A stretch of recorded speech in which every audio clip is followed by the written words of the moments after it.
Hello and welcome back to the Green Lectionary Podcast, a production of Creation Justice Ministries. Green Lectionary is a conversation for preachers looking at Scripture through the lens of creation justice. My name is Derek Weston, and today we'll be looking at a text for Easter Sunday. My guest today is Reverend Dr. Xavier Johnson. Xavier is the Assistant Professor of the Practice of Preaching and Black Church Studies at United Theological Seminary in Dayton, Ohio. He also serves as the homiletician-in-residence for the EcoPreacher program that Creation Justice Ministries facilitates in partnership with the BTS Center in Portland, Maine, and Lexington Theological Seminary in Kentucky. Our apologies for the audio quality on this one. This episode was recorded live as a part of the Transformational Leadership Gathering that Creation Justice Ministries recently hosted. I want to give special thanks to the staff of Camp Friedenswald in Cassopolis, Michigan, for their hospitality and graciousness throughout the event. Before we begin, Creation Justice Ministries is happy to announce the release of our 2026 annual resource. This year's resource is The Canopy of Creation, Trees, Faith, and the Work of Justice. In it, we explore the issue of tree cover as a justice issue and explore the ways that trees show up in Scripture. The resource contains sermon starters, worship resources, advocacy guides, and material to engage kids. You can download the resource at creationjustice.org/canopy of creation. Join us now as we look at John chapter 20 through the lens of creation justice. And so our text for this Easter Sunday is John chapter 20, verses 1 to 18. And I am completely in the dark. So I'm going to angle a little bit this way so I can actually see my map. Early on the first day of the week. Thank you. Teamwork, folks. Early on the first day of the week, while it was still dark, Mary Magdalene came to the tomb and saw that the stone had been removed from the tomb. So she ran and went to Simon Peter, the other disciple, the one whom Jesus loved, and said to them, "They have taken the Lord out of the tomb. We do not know where they have laid him." Then Peter and the other disciple set out and went toward the tomb. The two were running together, but the other disciple outran Peter and reached the tomb first. He bent down to look in and saw the linen wrappings lying there, but did not go in. Then Simon Peter came following him and went into the tomb. He saw the linen wrappings lying there, a cloth that had been on Jesus' head, not lined with the linen wrappings, so it rolled up in a place by itself. Then the other disciple who reached the tomb first also went in and saw and believed, for as yet they did not understand the scripture that he must rise from the dead. Then the disciples returned to their homes. But Mary stood weeping outside the tomb. As she wept, she bent over to look into the tomb, and she saw two angels in white, sitting where the body of Jesus had been lying, one at the head and the other at the feet. They said to her, "Woman, why are you weeping?" She said to them, "They have taken away my Lord. I do not know where they have laid him." When she had said this, she turned around and saw Jesus standing there, but she did not know that it was Jesus. Jesus said to her, "Woman, why are you weeping? Whom are you looking for?" Supposing him to be the gardener, she said to him, "Sir, if you have carried him away, tell me where you have laid him, and I will take him away." Jesus said to her, "Mary." She turned and said to him in Hebrew, "Rabboni," which means teacher. Jesus said to her, "Do not touch me, because I am not yet ascended to the Father, but go to my brothers and say to them, I am ascending to my Father and your Father, to my God and your God." Mary Magdalene went and announced to the disciples, "I have seen the Lord." And she told them that he had said these things to her. So the Lord. Thanks, Steve. Before we get started, Xavier, would you like to introduce yourself? Would you like to tell the people what you do? Hello. I am Dr. Xavier Johnson. I am the Assistant Professor in the Practice of Preaching and Black Church Studies at United Theological Seminary in Dayton, Ohio. I also, for the last 13 years, have been privileged to pastor the Bethel Baptist Church in Dayton, Ohio. It's the second oldest African-American Baptist congregation in the city. And I'm really, really excited that this year I am serving as homiletician-in-residence for the EcoPreacher program that is co-sponsored by Creation Justice, the BTS Center, and Lexington Theological Seminary. Yeah, all of that to say I try to preach sometimes. He tries to preach sometimes. So, Xavier, where is creation in this passage, this very well-known Easter passage?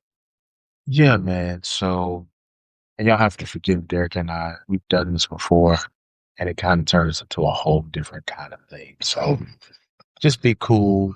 This is what we're talking about. Hopefully it can be helpful to you. But yeah, man, it's everywhere, right? Uh, you know, first of all, I think that when it comes to the fact that this is an Easter passage and we are eco-preachers, we're trying to preach and give voice to creation and the earth. A part of what we have to do before we approach the text, right? And I think it's important to talk about the work that the preacher has to do before the preacher approaches the text. And that is to adopt an eco-hermeneutic that understands the project that God does in the resurrection of Jesus Christ as a project that is not necessarily anthropocentric. Oof. Right. Say more. Well, we believe that in and through the resurrection of Jesus Christ, God redeems all of creation, right? And that includes more than just human beings. And so when you are approaching the text to preach the text, when you are even talking about, quote, preaching the good news, right? Proclaiming the gospel of Jesus Christ. If your gospel is solely focused and centered on human beings and the human experience, you actually shortchange the project that God starts in Jesus. It's bigger than us. It's about all of creation. Like if we take the Genesis narrative seriously, all creation fell as a result of what happened to the garden. So that means that when God comes to fix that in and through Jesus Christ, God has to then redeem all of creation, not just human beings. I hope that makes sense. It makes sense to me. And so that is like the lens that you have to approach the text with. That's the work that you have to do in your own theologizing, in your own homiletic before you even approach any text. As a Christian preacher, and I have to say that as well, because there are other types of preaching, but as a Christian preacher who is committed to the work of ecological justice, the work of creation care, we have to begin to reframe in our own minds and our own theologizing and in our own preaching the resurrection of Jesus Christ in a way that centers all creation. And so if I come at the text, this particular text in that way, there's a whole lot to preach about. First of all, it's Resurrection Sunday morning, and Jesus is in a tomb that is made of stone. There's a rock in front of this. There is, this is John's version. Does the earthquake happen in John's version? No, that's not. That's the Lexington version. Yeah. So, and that's the other thing. Make sure you're preaching the right version.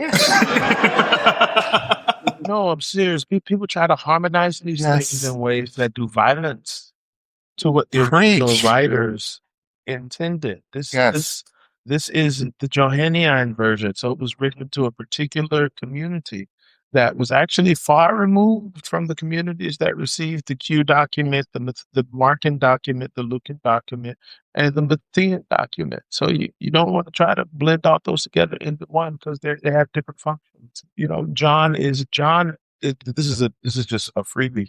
John is about showing and revealing who Jesus is, right? And so even at the end, after the resurrection, the fact that he gets mistaken for a gardener is huge because it fits into that theme of even the disciples still do not recognize.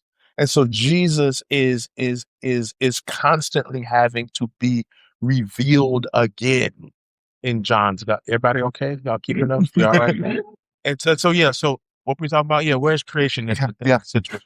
So the fact that he's mistaken for the gardener is huge, right? The fact that they're coming to look for a dead body.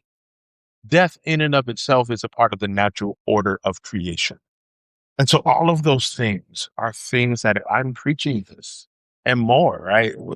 That if I'm just looking for things that center creation, those are things I would look for. I'll stop there. Uh-oh. Thank you. You already gave us a lot to work with, but I want to pick up on the last thing that you said, because I think this is really important. The disciples and the women come to the tomb looking for a dead body because death is a part of the natural cycle. Death is natural. Death is something that is a reality to them on a regular basis. And so often we kind of exclude death from creation. We kind of exclude death from something that actually serves a purpose in creation, that actually can be fodder for life in creation. So I think it's absolutely important that in even our thinking about the resurrection, that we not exclude the value and the presence of death, and talk about death as a part of creation.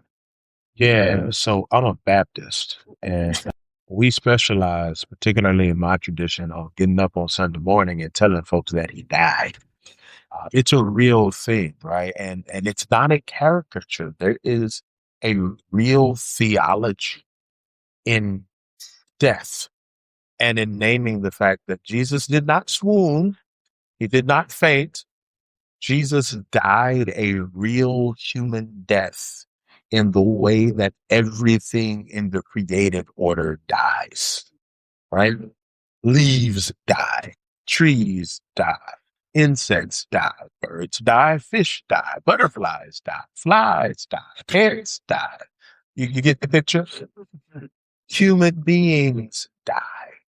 And so we should not gloss over the real and literal death of Jesus, because it is in that death that Jesus gets tied, yes, to the human experience of death, but to the experience that all creation has, all living creation has when it comes to death. Does that make sense to everybody? And that's a real thing. Our brothers and sisters who are process theologians, our siblings who are process theologians, help us with that, because in some areas of process theology, they ask the question, well, if our spiritual ancestors that are mentioned in Genesis had fallen out of a tree and broken their leg, would have had hurt?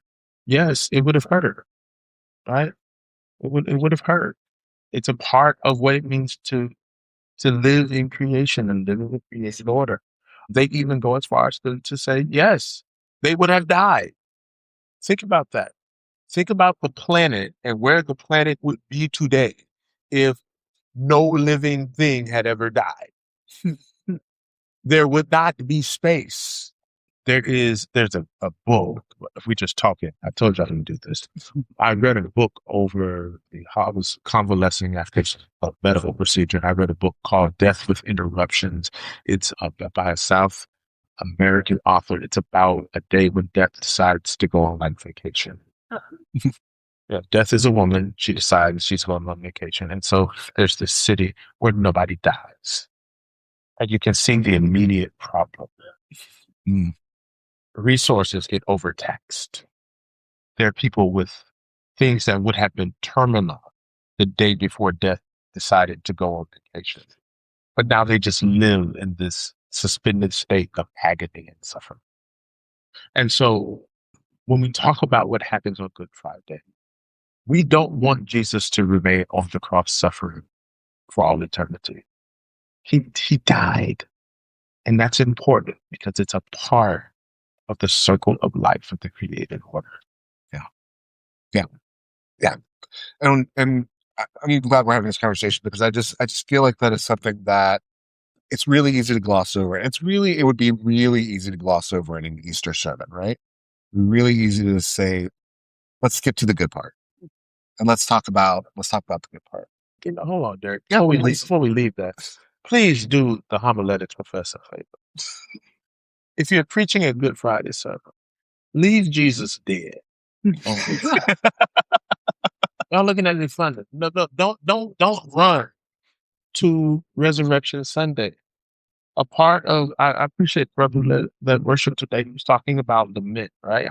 And what it means to sit in grief. A part of the problem that I think 21st century Christians have is we run past Good Friday, we run past the silence and uncertainty of Holy Saturday directly into Resurrection Sunday morning, and we want to celebrate. And that's actually not true to the human experience. Good Fridays happen and they're bad. Holy Saturdays happen and there is uncertainty, there is anxiety, even while there is hopefulness. And we have to learn how to sit in that as a part of our discipline. That's just the homiletics professor. Well, this is why we invite homiletics professors onto the podcast. It feels like just another piece of creation that you've named. And I think one of the things that you've done for us is you've named, I think, some of the overlooked parts of creation in this passage, which is a rock. That there's a rock here. That there is a rock that is guarding the entrance. There's a rock that has been hewn out in which Jesus is buried. And for our indigenous brothers and sisters, there is not this separation of rocks as unliving things. And so I want to invite that into this conversation as well, of when we think about the ways in which creation shows up in this passage, maybe part of this is rethinking our relationship to rocks. And that would then mean rethinking our relationship to things like mountains and rethinking things like mountaintop removal and rethinking things like mining and rethinking things like all the extractive things that we do around rocks. So thank you for bringing rocks into the conversation, because this is a part of creation that I think, again, another one of those overlooked things. I mean, Jesus dies on a rock, right? Like Mount Calvary. It's a mountain, right? That we call, it's a hill called Calvary, but it's a rock, right? It looks like a skull, right? It's the place of the skull. So there are rocks all through the story, right? And if we really, we're in John, like, yeah, John, Joseph, I can say that in John's gospel, Joseph goes to get the body. Yeah. And so then we have to deal with this idea of socioeconomics, right? There is a second layer to even this rock that is a part of creation that goes to the fact that Jesus didn't have enough money to have a place to be buried properly. And so he had to be buried in a tomb that was gratefully borrowed from a man who was rich enough to be able to afford somebody to hewn out a rock for him so that he could be buried one day. Otherwise, where might Jesus have been buried? He would have been thrown in a hole like everybody else. And so even the fact that Jesus gets this Cadillac version of a barrier speaks not only to creation, but also socioeconomic inequities, because everybody couldn't afford that. And so I want to show that to you because that is a way to deal with intersectionality within the sermon while staying true to the text. You don't necessarily want to be reading things in the text. I hear so many sermons that are supposedly ecological justice sermons, or creation care sermons. And they're basically sermons where somebody read a text and it had tree in it. And they decided that they were going to get up and preach this sermon about trees that actually has nothing to do with anything that has anything to do with the text. Please, beloved, do not do that.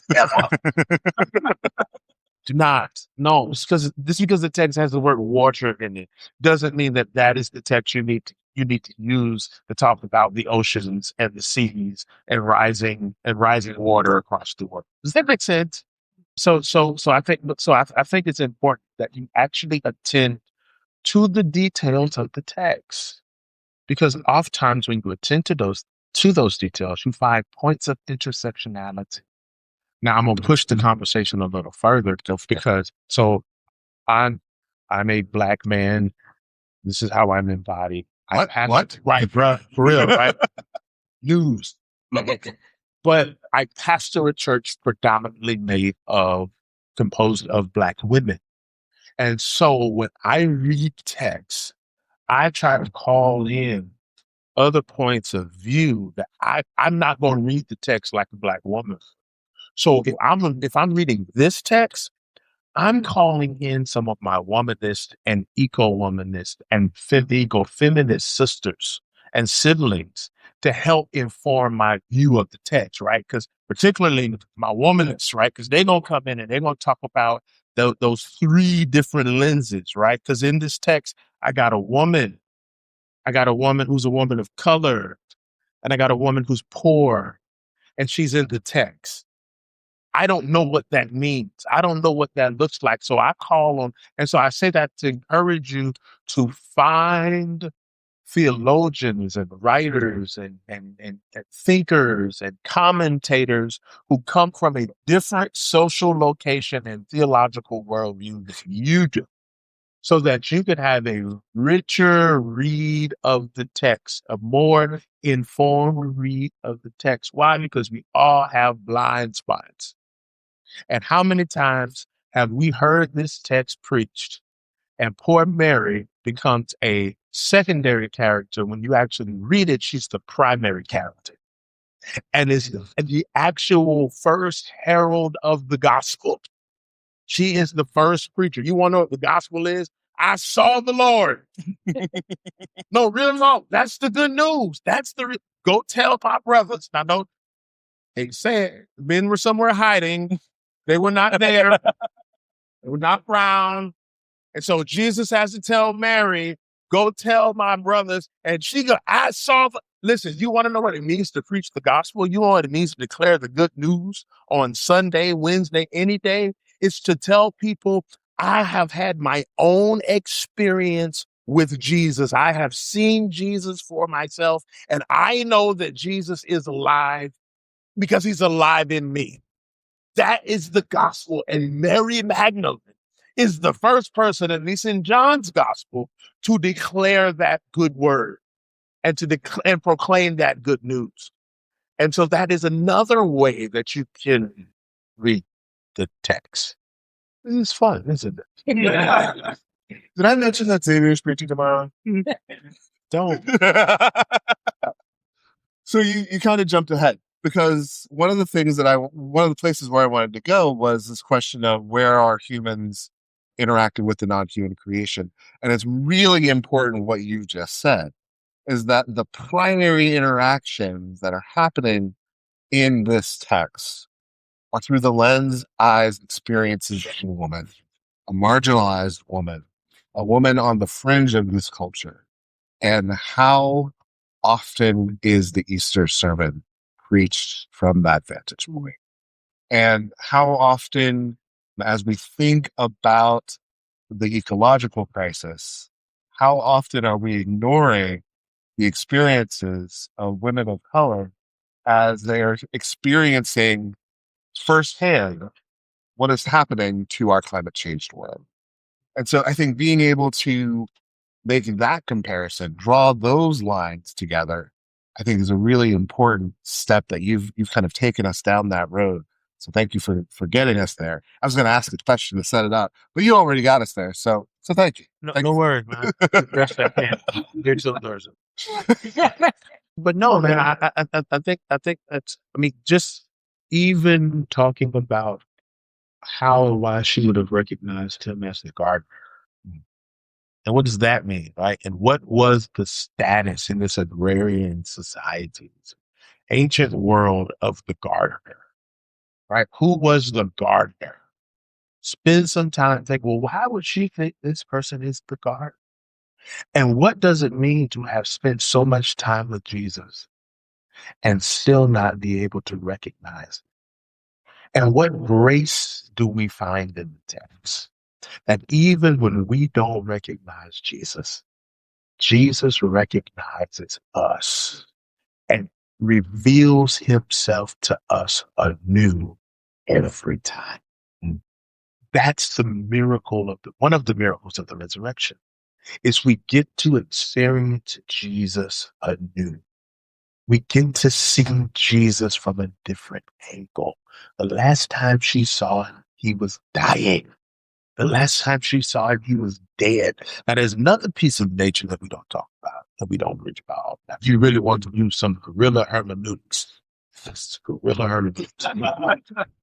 what if you preach this text from the perspective of the linen? Because the linen is a part of nature. There were no synthetic textiles at that time. So this is cotton. This is made out of natural things. And it's been the Lord has been wrapped in this, right? So what if you preached a sermon and you talked about what it was like to have been wrapped around the body of the Lord? And to have been there, I said this way, was part of the process, absorbing all of the things that linen would have had to absorb. Because that's why the linen's there. There are natural bodily decompositional processes that are happening. And yet, on Easter Sunday, that same linen is folded up in a corner. Imagine preaching as the linen. I was there when he got up. I was the first person to know he was alive.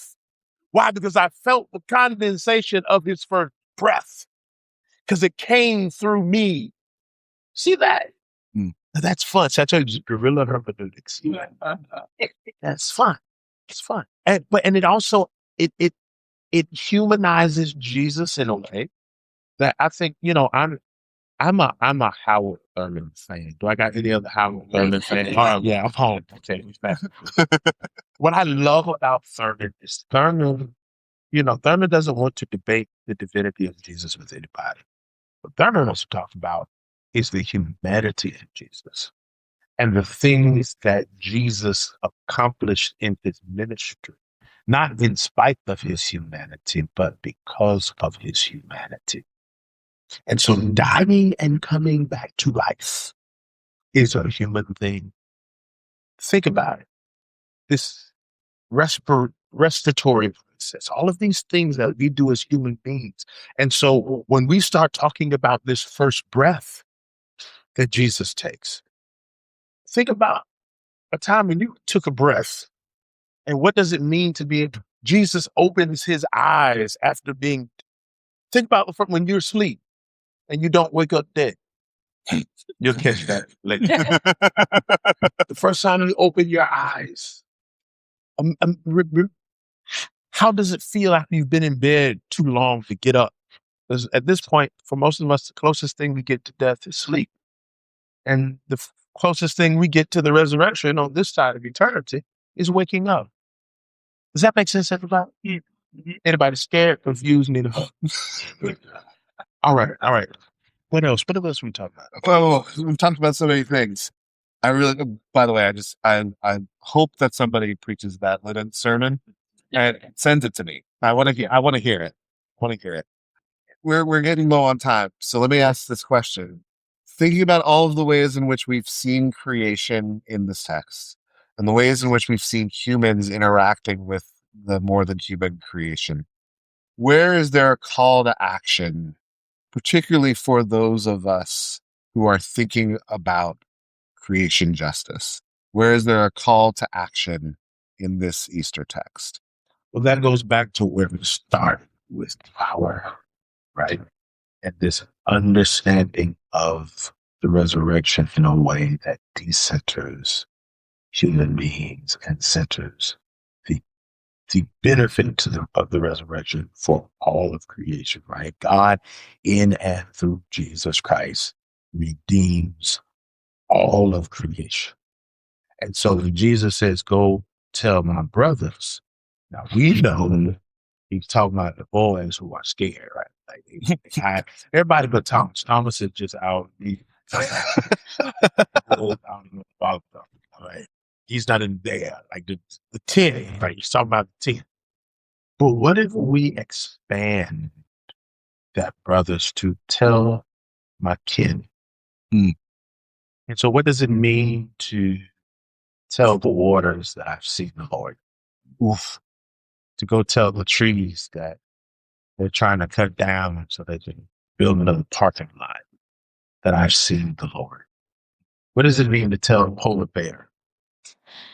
Yeah, To tell the polar bear whose habitat is slowly shrinking that I've seen the Lord.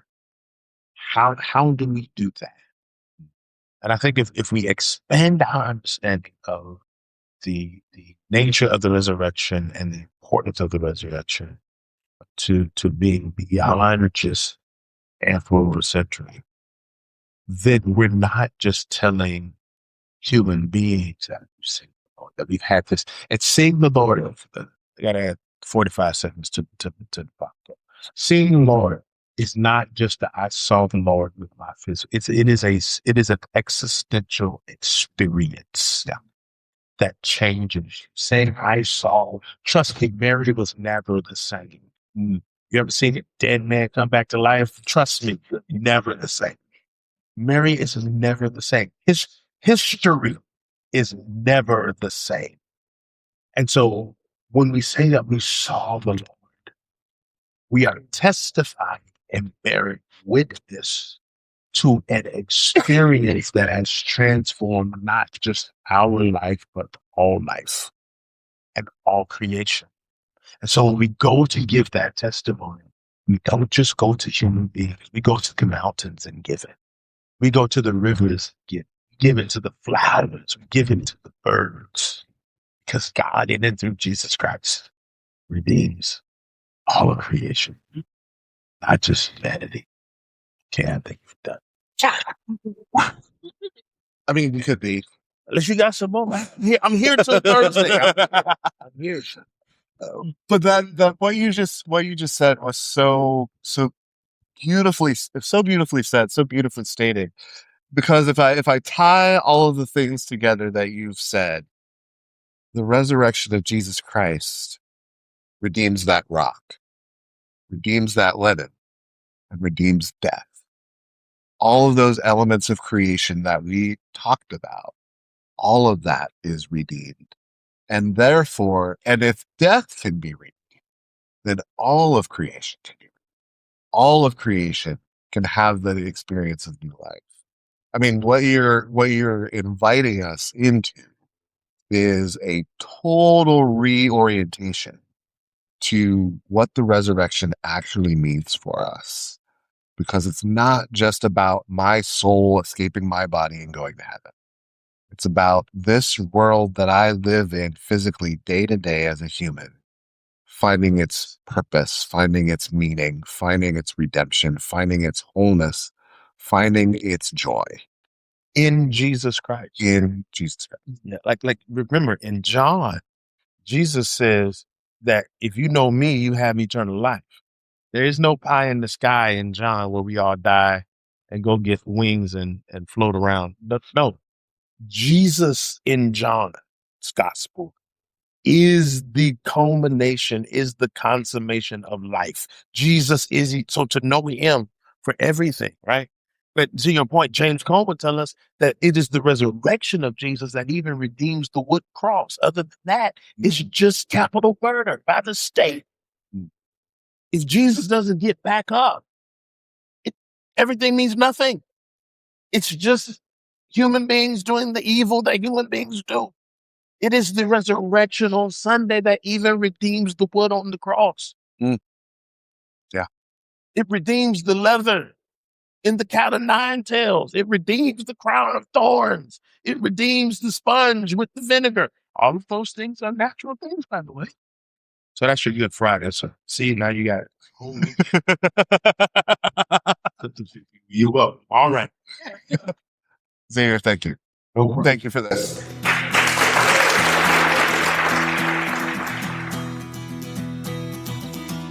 Thank you for joining us for the Green Lectionary Podcast. This episode was produced by Sprocket Wagner, and the song Within These Pages was written and produced by Christian McIver. You can learn more about this and other programs of Creation Justice Ministries at creationjustice.org.